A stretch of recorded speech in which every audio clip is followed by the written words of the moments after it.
परम शांति बाबूजी। बाबूजी ये बताइए कि इंसान स्पिरिचुअलिटी में उसको क्यों जाना चाहिए और स्पिरिचुअलिटी से उसको क्या फायदा होता है? देखो, पहले तो स्पिरिचुअलिटी की और जाने का आत्मा का मकसद क्या होता है, आत्मा कब जाती है, क्यों जाती है, इसका कारण क्या है। हम्म। आत्मा कई अनोखे जन्म से जन्म मरण के चक्र में आती है, तो आत्मा एकदम तमो प्रधान बन जाती है, दुखी बन जाती है, अशांत मन के अंदर आत्मा अशांत बन जाती है। आत्मा का नेचुरल लॉ के गुण जो है, आत्मा का नेचुरल गुण है कि शांति स्वरूप, इसलिए आत्मा शांति चाहती है। और कई जन्मों के अंत में आत्मा तमो प्रधान बन जाती है, तब उसकी आत्मा के अंदर अशांति आ जाती है, दुखी हो जाती है उसके अंदर। इसलिए सुख की प्राप्ति के लिए आत्मा अंदर से ही शांति ढूंढती है। इसलिए वो इधर उधर मंदिरों में, जहाँ तीर्थ स्थानों में, मंदिरों में भटकती रहती है, मगर वहां भी शांति नहीं मिलती। इसलिए वो ज्ञान की ओर जाती है, स्पिरिचुअल ज्ञान, नॉलेज जाती है। तो जहां जहां स्पिरिचुअलिटी होती है, स्पिरिचुअलिटी नॉलेज को कहा जाता है, स्पिरिचुअल नॉलेज, आध्यात्मिक ज्ञान। अब जब भक्ति इधर उधर धर्म स्थानों में भटकती रहती, कभी इधर भटकती कभी इधर भटकती, रोज घर घर बदलती है ना, देवी देवताओं के पास जाती है रोज, ये मंदिर इधर मंदिर इधर मंदिर, आत्मा भटकती रहती है। अब आत्मा भटकती क्यों है कि उसको चाहिए शांति, क्योंकि कई जन्मों से अशांत है। अशांत बनने के बाद आत्मा को अंदर से चाहिए शांति, इसलिए भटकती रहती है। मगर ज्ञान मार्ग में अंदर स्पिरिचुअल नॉलेज वो ढूंढती है। कहीं भी कोई भी आत्मज्ञान का थोड़ा कुछ हिंट मिली उसको, आत्मा को, तो मैं आत्मा हूँ इतना भी समझ में आ गया, मैं शरीर नहीं हूँ, मैं आत्मा हूँ, इतना भी समझ में आ जाए, और फिर कर्मों की गुरु गति का थोड़ा समझ में आ जाए, तो अच्छे कर्म करने लगी, लोगों को सुख देगी। तो लोगों को सुख देने से उसे पॉजिटिव अप्रोच मिलेगा, शुभ भावना मिलेगी, लोगों को शांति देगी। तो ये धीरे धीरे धीरे स्पिरिचुअलिटी की ओर जाने का कारण आत्मा का अशांति है। अगर आत्मा के अंदर शांति होती तो कोई भी आत्मा स्पिरिचुअलिटी की ओर न जाए, न धर्म मंदिर को माने, वो सारे अधर्म बन जाए। लेकिन बाबूजी नास्तिक भी तो है ना, वो भी तो किसी को नहीं मानते। नास्तिक को नहीं मानते, मगर जब मरते हैं ना, भूत बनते हैं, तब सारा और भूत उसको खा जाते हैं ना, तब वो मानता है। नहीं, पर ये तो जीते जी तो नहीं मानेगा, कोई नास्तिक नहीं मानेगा, मगर नास्तिक तो मानेगा। ये तो एक बार साइंस क्या बोलता है, ये तो हमारी जो एक एनर्जी बनती है, आत्मा को एनर्जी कहते हैं, तो हमारी एक एनर्जी बनती है, तो एनर्जी से कारण ये जन्म मिलता है, फिर वो मनुष्य मर जाता है तो एनर्जी खत्म हो जाती है, बस वायुमंडल में खत्म हो गई। तो जो नास्तिक लोग होता है, मैंने योग में देखा है, जो नास्तिक लोग, कई नास्तिकों में मैंने योग बल से स्पिरिचुअल पर नहीं जाने का कारण मैंने ढूंढा है। कई जन्मों के अंत में जब ये भूत प्रेत बनकर भटकती आत्माएं हैं, और कई बार उसको जन्म मिल जाता है, तो बहुत दुखी और अशांत होती है ऐसी आत्माएं। तो जब मनुष्य अवतार उसको मिल जाता है, तो वो बोल रहा है मैं किसी को नहीं मानता, न भगवान को मानता हूँ, न किसी को मानता हूँ। इसलिए एक जन्म के लिए नास्तिक मनुष्य बनता है। और मगर मरने के बाद जब चारों ओर से सूक्ष्म जगत की आत्माएं उसको घेर लेती है, तो उसको पता लग जाता है कि परमात्मा जैसी कोई चीज है, कोई स्थूल जगत तो नहीं है, सूक्ष्म जगत भी है। इसलिए नास्तिकों को जन्म होने का कारण, नास्तिकों का जन्म होने का कारण भी सूक्ष्म जगत भी है। वहां भी कई सूक्ष्म जगत की नास्तिक आत्माएं बैठी हुई है। बाबूजी ये भी कई बार हम देखते हैं कि जैसे कोई एक्सीडेंट होता है, कोई इंसान बहुत बुरी तरह से उसकी मृत्यु होती है, तो क्या इसका यही कारण हो सकता है कि बहुत नेगेटिविटी इकट्ठी हुई होगी और फिर उसका जन्म हुआ और फिर उसका ये दुखद मृत्यु हुआ? देखो, कोई भी मनुष्य की मृत्यु का कारण अचानक होता है, या सुसाइड होता है, या बहुत एक्सीडेंट होता है, या बहुत ही जिसको कम मौत कहते हैं, अननेचुरल डेथ होता है। जब अननेचुरल डेथ होती है तो आत्मा को बहुत दुख दर्द मिलता है, और दुख दर्द मिलकर जब आत्मा शरीर से बाहर निकलती है, शरीर को त्यागती है, तब अंतमति सो गति, मति माना बुद्धि, आत्मा के अंदर बुद्धि में जो गति लेकर निकलता है, तो जैसे उसका एक्सीडेंट बन के जो आत्मा निकलती है बाहर, तो उसका सूक्ष्म शरीर भी एक्सीडेंट वाला ही होगा। इसलिए हमेशा वो सूक्ष्म शरीर का अनुभव वही करेगी, उसमें दुख दर्द हमेशा रहेगा। शरीर बाहर निकला, सूक्ष्म शरीर बाहर निकला, मगर दुख दर्द का अनुभव होगा। तो इसलिए बाबूजी क्या हम इससे ये इंसिडेंट को जोड़ सकते हैं? जैसे कई लोगों को बार बार बुरे ख्याल, बुरे सपने, ये सब चीजें आती है, तो क्या ये पिछले जन्मों के कारण होता होगा ऐसा? देखो, सपनों का कारण क्या है, पहले देखो, सपनों में कहीं से भी सपने बुरे अच्छे कहाँ से आते हैं? सपने आने का मेन कारण है तुम्हारी आत्मा में जो पड़ी हुई रिकॉर्डिंग है, वो सबकॉन्शियस, जब तो आत्मा सो जाती है, मनुष्य सो जाती है, तो उसका सबकॉन्शियस माइंड काम करने लग जाता है। अब जब सबकॉन्शियस माइंड काम करता है, गहरी नींद में हो या तो सबकॉन्शियस माइंड काम करता है, तो पुराने कई जन्मों का दुख दर्द इमर्ज होता है और वो स्वप्न में देखता है, चिल्लाता है, रोता है, कभी खुशी भी मिलती है, मगर खुशी वाले सपने कम आते हैं, गम वाले ज्यादा आते हैं। इसलिए सपनों का कारण है तुम्हारी अंदर पुरानी पड़ी हुई रिकॉर्डिंग, और वो रिकॉर्डिंग सबकॉन्शियस माइंड में इमर्ज हो जाती है। तो साइंस वाले तो ये भी बोलते हैं सपने के बारे में कि भी आज जो आपने सोचा वही कल सपने में आएगा। वो तो सोचना मतलब रिकॉर्डिंग हुआ ना तुम्हारी आत्मा में, कर्म, चाहे मन वचन कर्म से कोई भी रिकॉर्डिंग पड़ा है, और वो जब तुम सो जाते हो तो तुम्हारा कॉन्शियस माइंड काम नहीं करता, सबकॉन्शियस माइंड काम करता है। और जब सबकॉन्शियस माइंड काम करता है तो कई आत्मा में रिकॉर्डिंग पड़ी हुई चीजें ही सपने में आएगी ना, कहीं बाहर से तो नहीं आएगी ना। यहाँ या कोई आत्मा भूत प्रेत आत्मा है तुम्हें रेत मार के स्वप्न में आ जाए, वो अलग बात है। या कोई देवी देवता वाली आत्मा तुम्हें स्वप्न में बुलाए, यहाँ मेरी मूर्ति गड़ी है ना, तो मेरा ये मंदिर बनाना, मेरी मूर्ति दबी पड़ी है ना, बाहर निकालना, ये सब आता है। तो कोई देवी देवता वाली आत्मा है या तो सूक्ष्म जगत की भूत प्रेत की आत्मा भी रेत मार के उसको मनुष्य को स्वप्न दिखाती है, वो बात अलग है। स्वप्न आने का कई कारण है। तो बिल्कुल, तो ये धरती पे जन्म लेके कोई आत्मा अगर आती है और उसका जो जीवन जो है वो दुखों से भरा हुआ है, तो उसका मतलब ये समझ लेना चाहिए कि उसने पिछले जन्मों की बहुत सारी कर्म इकट्ठे किए हैं, उसको पूरा करने के लिए उसको जन्म लेना पड़ा। ऐसा है कि आत्माओं को कर्म बंधन में आने के कारण मनुष्यों को जन्म मिलता ही है, मगर कर्म बंधन से मुक्ति पाने के लिए, जो मोक्ष कहते हैं या मुक्ति पाने, जो बाबूजी सुसाइड करके चले जाते हैं वो सोचते हैं भाई जिंदगी से तंग आ गए, बात खत्म हुई, लेकिन उनका क्या होता है, उनको फिर से तो आना ही पड़ता है ना। ऐसा जो सुसाइड करता है तो अंतमति सोगति, सुसाइड करते वक्त जो मर जाता है तो उसकी बुद्धि में रहता है कि ये दुनिया अच्छी नहीं है, मुझे ये दुनिया से, तो क्या उसकी उसका छुटकारा नहीं मिलता ना। जब सूक्ष्म जगत में ऐसी आत्माएं जब जाती है, दुर्गति पाती हैं, तो उसके पास फिर ऐसे मरने के साथ जो अंत में कोई ना कोई इष्ट देव को तो मानता होगा ना, किसी न किसी को तो मानता होगा ना। तो अंत में मरने के बाद उसी ऐसी आत्माएं इनको आकर थोड़ा दुख दर्द भी मिलता है, मगर कोई अच्छी आत्माएं अगर हेल्प में मिल जाती हैं तो धीरे धीरे करके वो आत्मा पुरुषार्थ करके पुनर्जन्म में आकर फिर विक्रम विनाश करती है। मगर ऐसी आत्माओं को हेल्प भी नहीं मिलती, क्योंकि जैसी आत्माएं मरती हैं ऐसी आत्मा ही उसको घेर लेती है, ऐसी आत्माएं उसको घेर लेगी जो उसको दुख दर्द और भी देगी। तो उसको इसी टाइम रियलाइज होगा कि ये तो मैं तो मनुष्य था तो फिर भी अच्छा था, ये तो मरने के बाद तो और हजारों भूत मेरे को दुख दर्द दे रहे हैं, क्योंकि भूतों की दुनिया में जाएगी और भूतों की दुनिया तो बहुत खतरनाक होती है। इसलिए उससे भूतों का छुटकारा पाने के लिए फिर कहीं ना कहीं भटकती रहेगी, इसलिए घर में बैठी रहेगी। फिर मर जाने क्या फिर से जन्म ले लेगी? कैसे जन्म लेगी? जन्म लेने के लिए बहुत मेहनत होता है। कोई मनुष्य अवतार में जन्म लेना कोई साधारण बात नहीं है, क्योंकि जन्म लेने के लिए खरबों आत्मा जन्म मनुष्य अवतार में आने के लिए तरसते हैं, मगर सबको मनुष्य जन्म कैसे मिलेगा?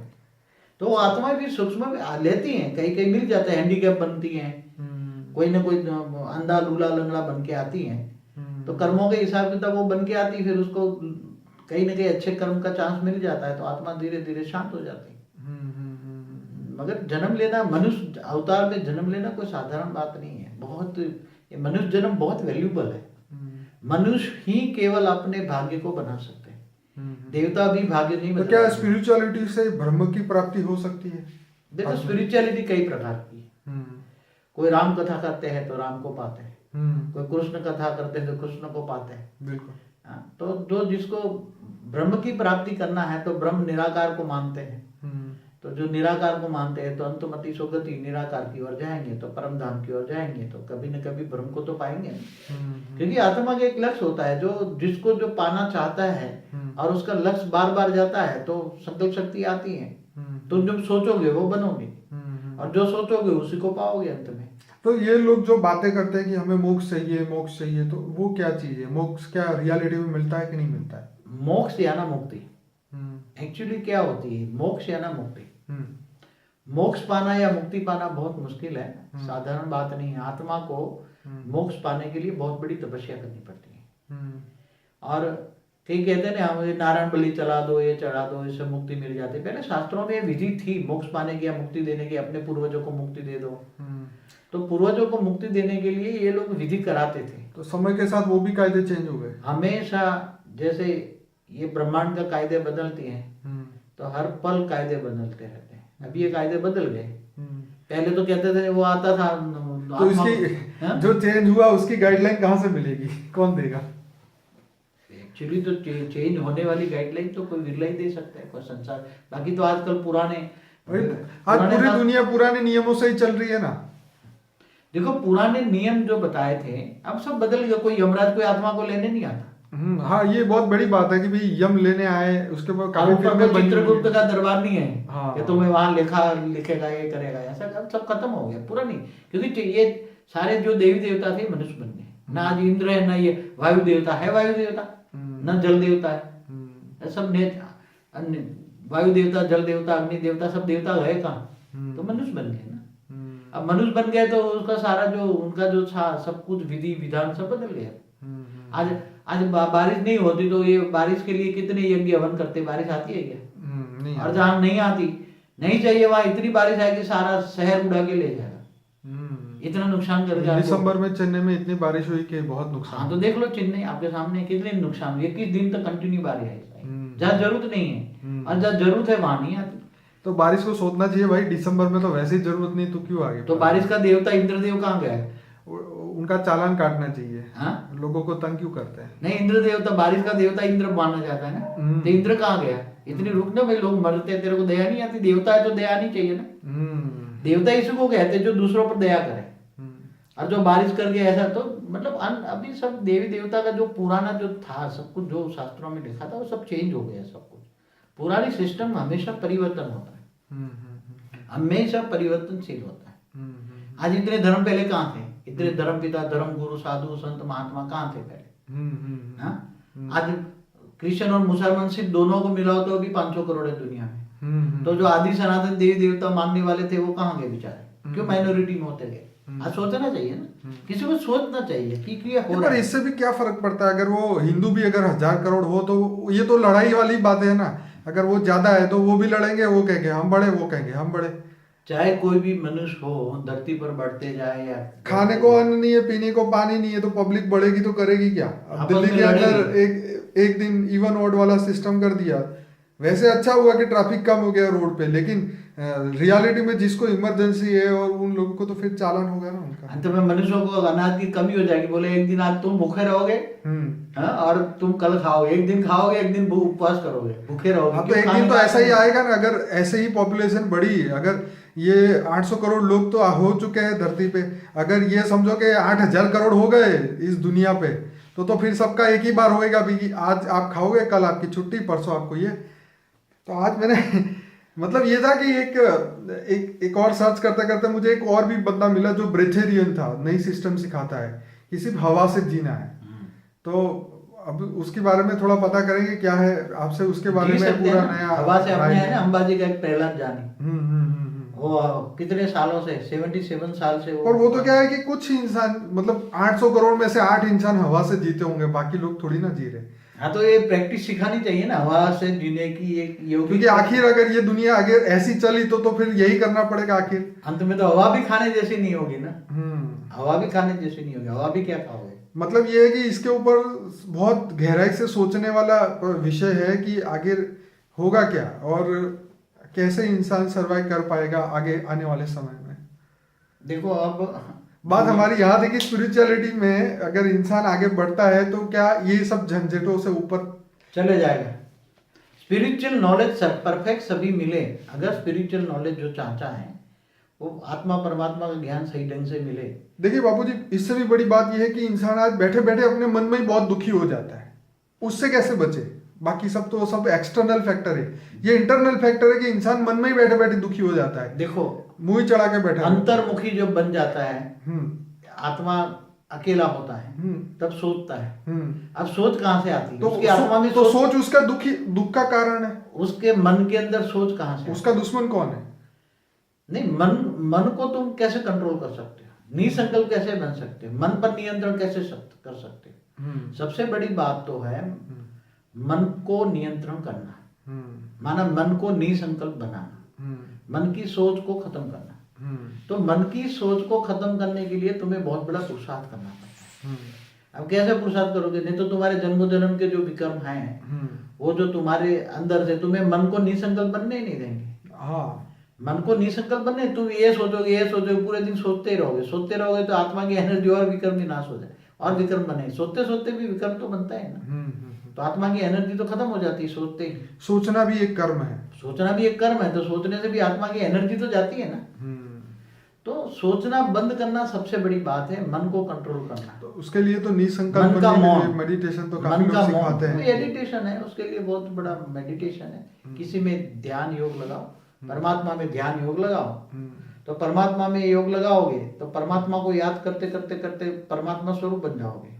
तो उसमें पावर आएगी तो तुम्हारे जन्मों जन्म का विकल्प विनाश हो जाएगा, तो निसंकल्प बन जाओगे। आत्मा विकल्प विनाश हो जाए तो आत्मा ऑटोमेटिक निसंकल्प बनेगी। निसंकल्प बनने के लिए तुम्हें आत्मा को पुरुषार्थ करना पड़ता है।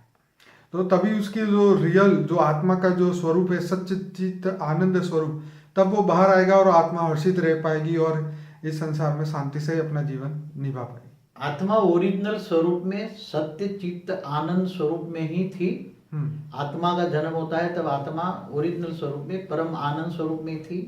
वो परमानंद स्वरूप में थी, निजानंद स्वरूप में थी, दिव्यानंद स्वरूप में थी। सब वही सारे आत्मा की लक्षण है ना। मगर जब आत्मा जन्म मरण के चक्र में आ जाती है तो फिर आत्मा के अंदर जन्म मरण के चक्र में आत्मा मैली हो जाती है, आत्मा में मैल आ जाता है। तो ये सब मैल हटाने और वही स्वरूप को वापस पाने के लिए स्पिरिचुअलिटी में चलना या अपने स्वरूप को जानना, परमात्मा को जानना, ये जरूरी है। मगर कौन से परमात्मा को मानेंगे तो कौन सा पावर आएगा? आजकल तो ढेर के ढेर परमात्मा निकल चले। आज तो साधु संत क्या कहते हैं, मुझे याद करो। आज तो क्या चला है, कौन सा तत्व बोला है? गुरु छठा तत्व बन गया। गुरु तत्व, हाँ, एक मेरी वीडियो में बोला है गुरु छठा तत्व, मुझे याद करो। क्या बोलते? मुझे याद करो, मैं तुम्हें स्वर्ग में ले जाऊं। पर बाबूजी, अगर आपको कोई इंसान, सपोज अगर आपको कोई याद करता है तो वो आपसे कर्म बंधन से तो जुड़ जाता है ना। एक्चुअली कोई किसी को भी याद करता है तो कर्म बंधन तो आता ही है, एक नेचुरल लॉ है। लेकिन आपको नहीं पता कि वो आपको याद कर रहा है, तो आप आओगे उसके कर्म बंधन में या सिर्फ वो अकेला ही रहेगा?